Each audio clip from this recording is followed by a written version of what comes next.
G Sudhakaran പാർട്ടിയിൽ നിന്ന് സ്വതന്ത്രനായി. അമ്പലപ്പുഴയിൽ സ്വതന്ത്രനായി മത്സരിക്കുമെന്ന് ജി സുധാകരൻ പ്രഖ്യാപിച്ചു. ഒരു പാർട്ടിയുമായും മുന്നണിയുമായും ധാരണ ഉണ്ടാക്കിയിട്ടില്ലെന്നാണ് സുധാകരൻ പറഞ്ഞത്. പിന്തുണ പ്രഖ്യാപിച്ചാൽ അപ്പോൾ പരിശോധിച്ച് തീരുമാനിക്കും. കോൺഗ്രസ് പിന്തുണയിലാണ് മത്സരമെന്ന വാർത്ത സുധാകരൻ നിഷേധിച്ചു. ബംഗാളിലും തമിഴ്നാട്ടിലും അടക്കം കോൺഗ്രസുമായി ചേർന്നതല്ലേ CPM മത്സരിക്കുന്നതെന്നും സുധാകരൻ തിരികെ ചോദിച്ചു. പാർട്ടിക്കെതിരല്ല തന്റെ മത്സരമെന്ന് അവകാശപ്പെട്ട സുധാകരൻ ഇതുവരെ മത്സരിച്ച ആശയം ഉയർത്തിയതുമായും ഇനി പ്രത്യയശാസ്ത്രത്തിൽ ഒരു മാറ്റവും ഉണ്ടാകില്ലെന്നും വാർത്താ സമ്മേളനത്തിൽ പറഞ്ഞു. ഈ പാർട്ടിക്ക് യോജിക്കാത്ത പെരുമാറ്റം, പാർട്ടിയെ പറ്റി അറിയാത്തവർ പാർട്ടി വക്താക്കളായി വന്നിട്ട് ഓരോരോ കാര്യങ്ങൾ കാണിച്ചു കൊടുക്കുന്നത്, ബ്രാഞ്ചിൽ പോലും പ്രവർത്തിക്കാൻ കഴിയാത്ത സ്ഥിതി. ആ സ്ഥിതിയിൽ ഞാൻ പാർട്ടി മെമ്പർഷിപ്പിൽ ഒഴിവായി. 2-3 ആഴ്ച പുതുക്കി പാർട്ടി മെമ്പറല്ല, അത്രയേ ഉള്ളൂ.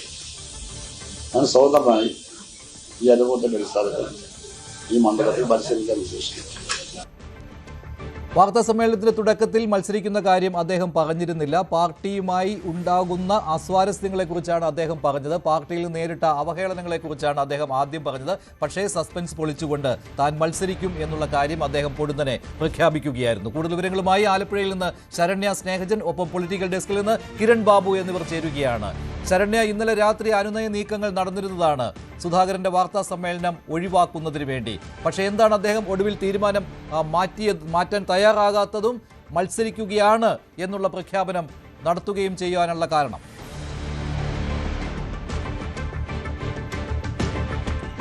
മഞ്ജുഷ, 5 വർഷക്കാലമായി നീണ്ടുനിന്ന കാര്യങ്ങൾ ചൂണ്ടിക്കാട്ടിയാണ് ജി സുധാകരൻ ഏറ്റവും ഒടുവിലായി തന്റെ സ്ഥാനാർത്ഥിത്വം പ്രഖ്യാപിക്കുന്നത്. താൻ പാർട്ടി മെമ്പർഷിപ്പിൽ പോലും പ്രവർത്തിക്കാൻ കഴിയാത്തൊരു സാഹചര്യം ഉണ്ടായിട്ടുണ്ട്. പൊളിറ്റിക്കൽ ക്രിമിനലിസമാണ് നടക്കുന്നതെന്നുള്ള കൃത്യമായ ആരോപണം തന്നെ അദ്ദേഹം ഉന്നയിക്കുന്നു.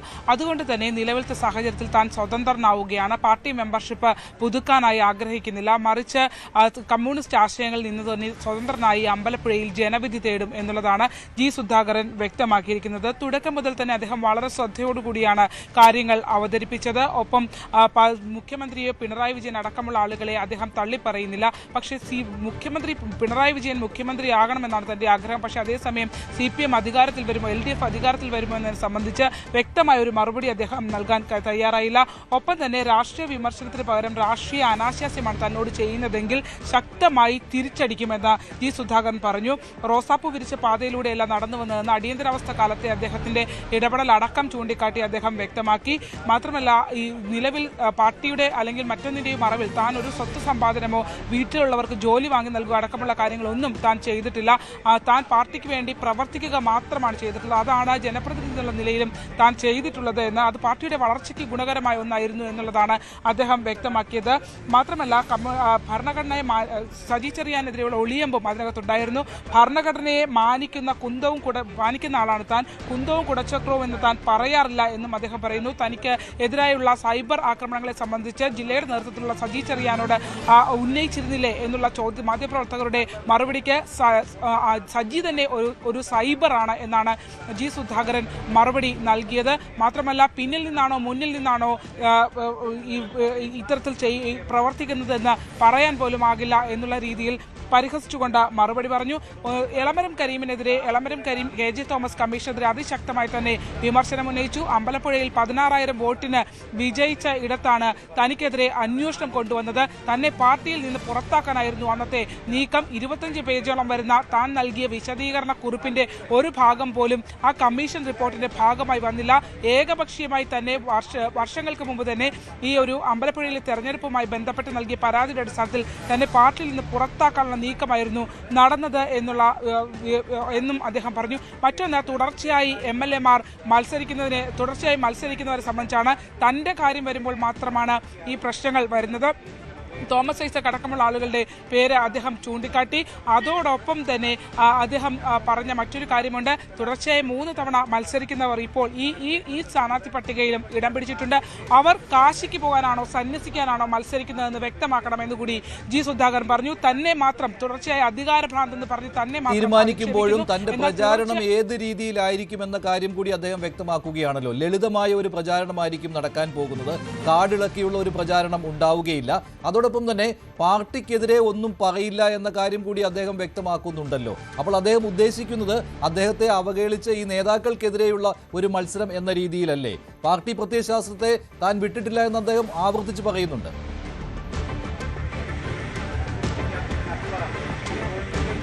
തീർച്ചയായിട്ടും മഞ്ജുഷ, അദ്ദേഹം അത് തന്നെയാണ് പറയുന്നത്. കാരണം താൻ CPM-ന് അല്ലെങ്കിൽ പാർട്ടിക്ക് അഗെയിൻസ്റ്റ് ആയിട്ട് മറ്റേതൊരു മണ്ഡലത്തിൽ പോയും പ്രചാരണം നടത്താനായി താൻ ആഗ്രഹിക്കുന്നില്ല. അങ്ങനെ തന്റെ ഭാഗത്ത് നിന്ന് ഉണ്ടാകില്ല.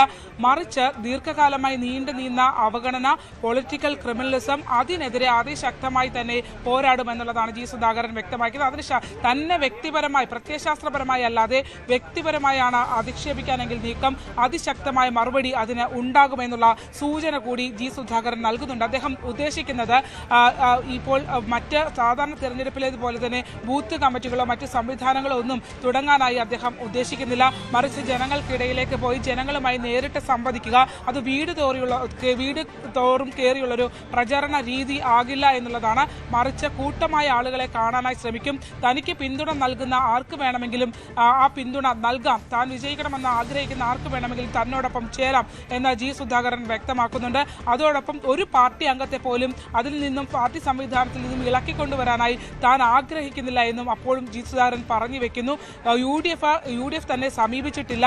UDF പിന്തുണ UDF അല്ലെങ്കിൽ കോൺഗ്രസിലേക്ക് പോകുമോ എന്നുള്ള ചോദ്യത്തിന് താൻ ഇടതുപക്ഷ ആശയങ്ങളുമായി ഉറച്ചു നിൽക്കും. അതേസമയം താൻ UDF മറ്റൊരു മുന്നണിയിലേക്കോ രാഷ്ട്രീയ പാർട്ടിയിലേക്കോ പോകുന്നതിനെ കുറിച്ച് ആലോചിച്ചിട്ടില്ല എന്നാണ് ജി സുധാകരൻ മറുപടി നൽകിയത്. അതേസമയം അദ്ദേഹം മറ്റൊരു കാര്യം കൂടി സൂചിപ്പിക്കുന്നു. മറ്റ് ഇടങ്ങളിൽ മുന്നണി ഒരുമിച്ച്, അതായത് കോൺഗ്രസും ഒപ്പം തന്നെ ഇടതുപക്ഷവും ഇന്ത്യ മുന്നണിയായി തന്നെ മത്സരിക്കുന്നില്ലേ, അങ്ങനെ ഒരു സാഹചര്യവും ഉണ്ടല്ലോ. പിന്നെ കേരളത്തിൽ മാത്രം എന്താണ് അത്ര വലിയ അതിന് തൊട്ടുകൂടായ്മ അല്ലെങ്കിൽ ആ രീതിയിലുള്ള വിമർശനം വരുന്നതെന്നുള്ള ചോദ്യം കൂടി അദ്ദേഹം പറഞ്ഞു വെക്കുകയും ചെയ്യുന്നുണ്ട്. അതായത് കോൺഗ്രസ് അടക്കം പിന്തുണ നിലവിൽ സാഹചര്യത്തിൽ പ്രത്യക്ഷത്തിൽ നൽകിയിട്ടില്ല. ഇനി നൽകാൻ വരുന്ന സാഹചര്യം ഉണ്ടായെങ്കിൽ അത് അപ്പോൾ പറയാമെന്ന് മറുപടി പറയുമ്പോഴും ഇത്തരത്തിലും അദ്ദേഹം പറഞ്ഞു വെക്കുന്നുണ്ട്. ശരി, ഒരു സംശയമില്ലാത്ത കാര്യമാണ്. അത് മാത്രമല്ല, കോൺഗ്രസും UDF-ഉം അദ്ദേഹത്തെ പിന്തുണയ്ക്കുകയും ചെയ്യും. എല്ലാം കുറച്ചു കഴിഞ്ഞ് തീരുമാനിക്കും എന്നുള്ള കാര്യമാണ് KPCC പ്രസിഡന്റ് സണ്ണി ജോസഫ് പറഞ്ഞത്. പക്ഷേ കോൺഗ്രസ് അമ്പലപ്പുഴ സീറ്റ് ഒഴിച്ചിട്ടിരിക്കുകയാണ് എന്നുള്ള കാര്യത്തിലും സംശയമില്ല. കിരൺ ബാബു കൂടി ചേരുകയാണ്. കിരൺ, ഒരവസരത്തിൽ ജി സുധാകരൻ മത്സര രംഗത്ത് ഉണ്ടാവുകയില്ല, അങ്ങനെ ഒരു തീരുമാനത്തിലേക്ക് വരികയില്ല എന്നൊരു പ്രതീതി ഉണ്ടായിരുന്നു. വാർത്താ സമ്മേളനത്തിന്റെ തുടക്കത്തിലും അങ്ങനെ ഉണ്ടായിരുന്നു. അങ്ങനെയാകുമ്പോൾ അത് ഇന്നലത്തെ അനുനയ നീക്കങ്ങൾ ഫലം കണ്ടിരിക്കാം എന്ന രീതിയിലുള്ള ഒരു വിലയിരുത്തലേക്ക് വരാൻ തുടങ്ങിയ സമയത്താണ് അദ്ദേഹം സ്ഥാനാർത്ഥിത്വം പ്രഖ്യാപിച്ചത്. എന്താണ് അത്തരത്തിലുള്ള അനുനയ നീക്കം പാളുവാനുണ്ടായ കാരണം? എന്തുകൊണ്ട് സുധാകരനെ അനുനയിപ്പിക്കുവാൻ CPM-ന് കഴിഞ്ഞില്ല? അവസാന നിമിഷത്തിലും അതിനുവേണ്ടിയുള്ള ശ്രമമുണ്ടായിരുന്നുവല്ലോ. MA ബേബി വിളിക്കുകയും ചെയ്തിരുന്നു. കൂടുതൽ വാർത്തകൾക്ക് News 18 കേരളം യൂട്യൂബ് ചാനൽ സബ്സ്ക്രൈബ് ചെയ്യുക.